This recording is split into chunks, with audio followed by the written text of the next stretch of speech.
Genesis 1:13. Vayihi erev, vayihi voker, yom shlishi.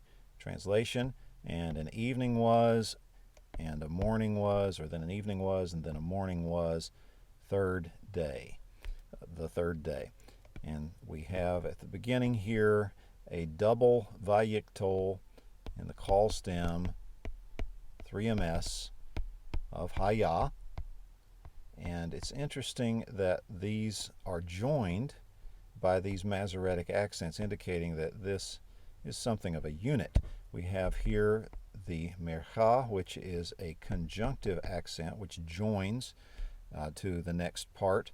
And then we have the tifka, which is a disjunctive accent, which indicates something of a separation. This is also the very first accent of the Bible on the word bereshit. And this is an interesting verse because it does not have a tifka.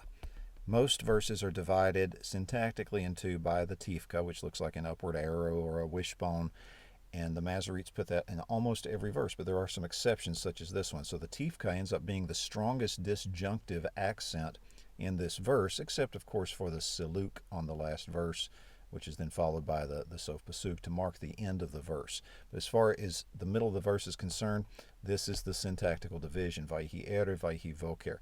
And an evening was, and a morning was, and then we're told the name of the day. So we see this formula again and again in the days of creation. We see the marker here to indicate it's going to open a new section after this.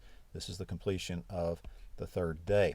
And speaking of the third day, this is third, not three. This is an ordinal number, and when you see numbers in Hebrew and you see in the middle of the root the hirik yod, that's a good sign that you have an ordinal on your hands. And you could say a third day. There's no definite article. We won't see a definite article on day until you get to the sixth day, but there is not an idea of any kind of generic or indefinite day here. It is certainly the third day. It's a specific period of time that has just been recounted for us.